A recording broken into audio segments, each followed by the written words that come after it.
اقسم بالله لو الدراع ما كانش بيعلق كنت بهدلتك. اوعى يا عم انت، انا سايق توك توك مش طياره.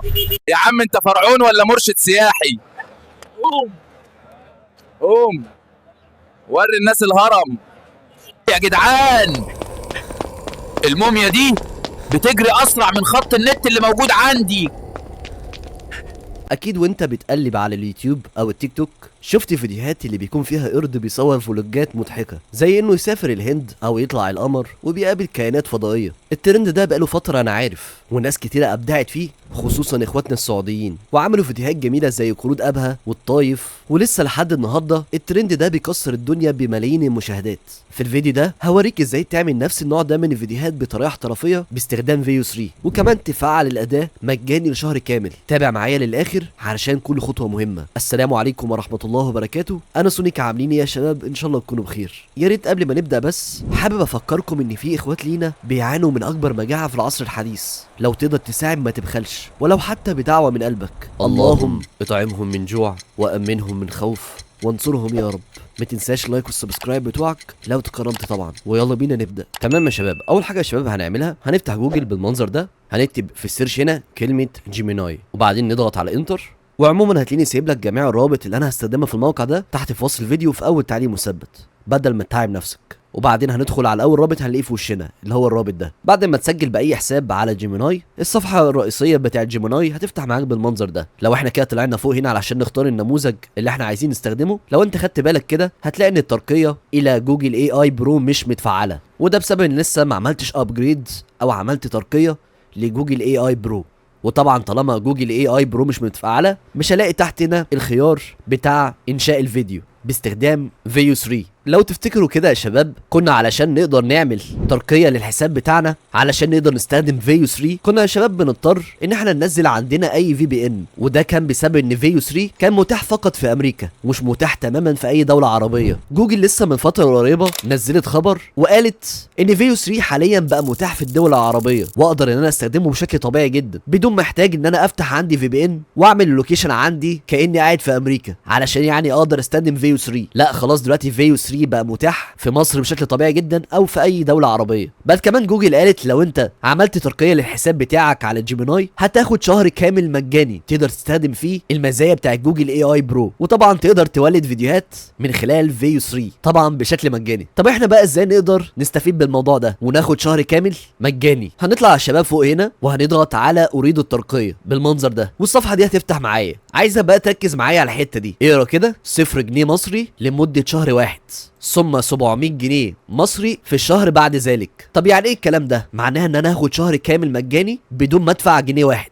زي ما انت شايف كده 0 جنيه مصري، وبعد ما الشهر المجاني ده يخلص هيبدا يسحب عندي من الفيزا بتاعتي 700 جنيه مصري في الشهر، وهتقدر تستخدم كل المزايا دي لمده شهر بشكل مجاني. وطبعا من ضمن المزايا ان هنقدر ننشئ فيديوهات عاليه الجوده مع وصول محدود الى فيو 3. ده غير كمان هنقدر نستخدم فلو لتوليد الفيديوهات بالذكاء الاصطناعي. وطبعا المبلغ ده بيتغير على حسب الدوله اللي انت قاعد فيها. يعني مثلا لو انت قاعد في المغرب هتدفع تقريبا 240 درهم مغربي، فاكيد طبعا عمله بتتغير على حسب البلد اللي انت قاعد فيها. لو احنا طبعا عايزين نستفاد من الميزه دي وناخد شهر كامل من غير ما ندفع جنيه واحد، فكده معناه ان احنا هنضطر قبل ما الشهر ده يخلص هنعمل الغاء اشتراك، بحيث ما ندفعش المبلغ اللي انت المفروض تدفعه بعد ما الشهر بتاعك المجاني يخلص. ومتقلقش، في اخر الفيديو هوريك ازاي تعمل الغاء اشتراك علشان ما تدفعش المبلغ ده. ومتدعيش عليا، عشان حرفيا لو انت ما عملتش الغاء اشتراك هيسحب منك 700 جنيه مصري. المهم يا شباب هننزل تحت هنا ونضغط على الحصول على العرض، وبعدين هنضغط هنا على موافق، وهتلاقيها موجوده عندي هنا في طريقتين للدفع. هتقدر تدفع عن طريق البطاقه بتاعتك الفيزا يعني، وهتقدر هنا تدفع عن طريق الهاتف.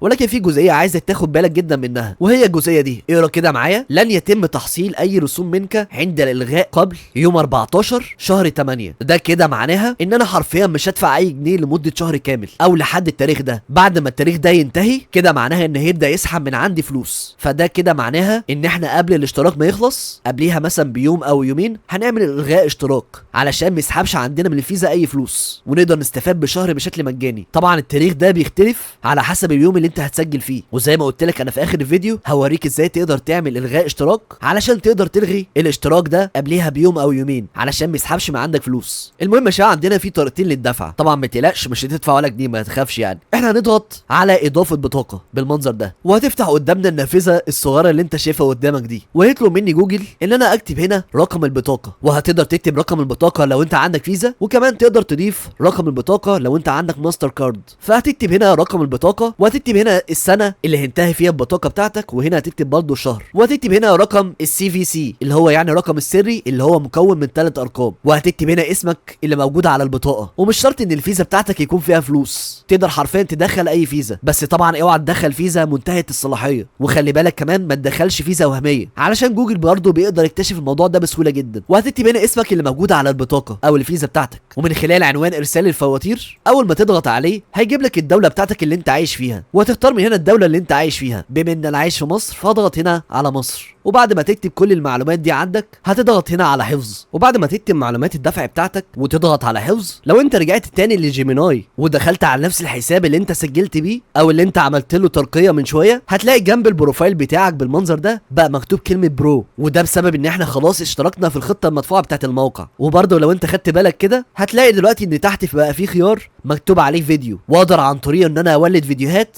عن طريق فيو 3 بشكل طبيعي جدا. يعني اقدر اضغط هنا على فيديو واكتب هنا الوصف بتاع الفيديو اللي انا عايزه، وهيكون بتوليد فيديو بشكل طبيعي جدا باستخدام فيو 3. مده طبعا الفيديو 8 ثواني، واقدر من هنا اعمل اد فوتو او اضيف صوره علشان يعني لو انا عايز احركها او احولها لفيديو عن طريق فيو 3. ولو احنا بحثنا عن طريق جوجل عن فلو وبعدين دخلنا على اول رابط اللي هو الرابط ده، وبعدين ضغطنا هنا على كرييت ويز فلو وسجلنا عن طريق نفس الحساب اللي احنا عملنا له ترقيه، لو انت برضه خدت بالك هتلاقي برضه بقى جنب البروفايل بتاعي في كلمه برو. ولو احنا ضغطنا هنا على البروفايل هتلاقي حاليا ان انا موجود عندي 1000 كريدت اقدر استخدمهم لتوليد الفيديوهات باستخدام فيو 3 طبعا لمده شهر كامل. ولو انا نزلت تحت هنا وضغطت على نيو بروجكت اللي هو مشروع جديد، زي ما انت شايف كده كل حاجه شغاله عندي بشكل طبيعي جدا، وموجود عندي فيو 3 اقدر ان انا استخدمه زي ما انا عايز. طب انا بقى ازاي اقدر اعمل ترند زي الترند بتاع قرود الابهى وقرود الطايف اللي هي بتجيب مئات الالاف من المشاهدات في فتره صغيره جدا؟ تعالى بقى اوريك ازاي تقدر تعمل محتوى زي ده. وزي ما انا بعودكم دايما ان قناتي الحمد لله بتسهل دايما عليكم الصعب،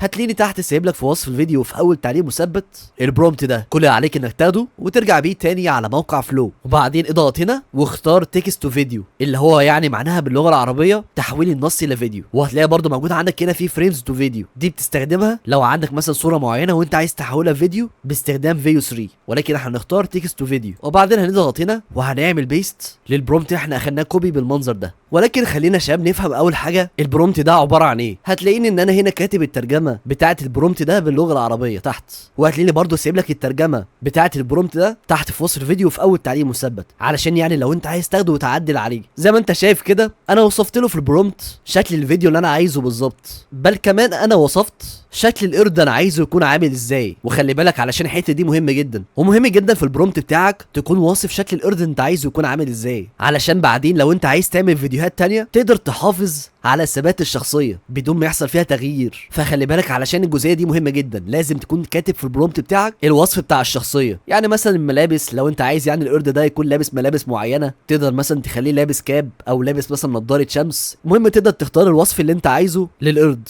ولو انت بقى عايز القرد بتاعك يتكلم زي ما انت شايف كده، انا وضحت ان انا عايز القرد ده يتكلم باللهجه المصريه العاميه، وهتلاقيني بعديها ان انا كتبت الجمله اللي انا عايز القرد يقولها. طبعا الجمله دي بكتبها على حسب اللهجه بتاعتي، وكتبت برضو بعض الحاجات تانية انا عايزها تكون موجوده في الفيديو بتاعي. بس مهم جدا في الاخر تكتب الجمله دي انك انت عايز المشهد يكون واقعي جدا. المهم بقى انت تقدر تعدل في البرومت ده زي ما انت عايز، وطبعا تقدر تخلي الشات جي بي تي يساعدك في الموضوع ده. تقدر مثلا تقول له خد عدل لي الحته دي او عدل لي الجزئيه دي، بس خلي بالك بعد ما تعدل البرومت بتاعك لازم تحوله الى اللغه الانجليزيه، وطبعا الشات جي بي تي برضه يقدر يساعدك في الموضوع ده. وبعد ما تحول البرومت بتاعك الى اللغه الانجليزيه، الحاجه الوحيده اللي ما تحولهاش باللغه الانجليزيه هي الجمله اللي انت عايز القرد يقولها باللغه العربيه. زي ما انت شايف كده هتلاقي ان في البرومت ده كل حاجه مكتوبه باللغه الانجليزيه الا الجمله هي الوحيده اللي مكتوبه باللغه العربيه. المهم يا شباب بعد ما انا نسخت البرومت وعملت له هنا لصق، هضغط هنا على سيتنجز وبعدين اروح هنا عند الموديل وهختار اول موديل اللي هو الموديل ده اللي هو مكتوب عليه فيو 3، فهتضغط عليه بالمنظر ده. وخلي بالك اوعى تختار الموديل ده اللي اسمه فيو 2 او الفيو 2 اللي هو الكواليتي، عشان لو انت عملت كده الفيديو بتاعك هيطلع بدون كلام. فمهم جدا تختار فيو 3 فاست اللي هو ده، او تقدر تختار فيو 3 كواليتي. بس خلي بالك لو انت اخترت الفيو 3 كواليتي هياخد منك في توليد الفيديو واحد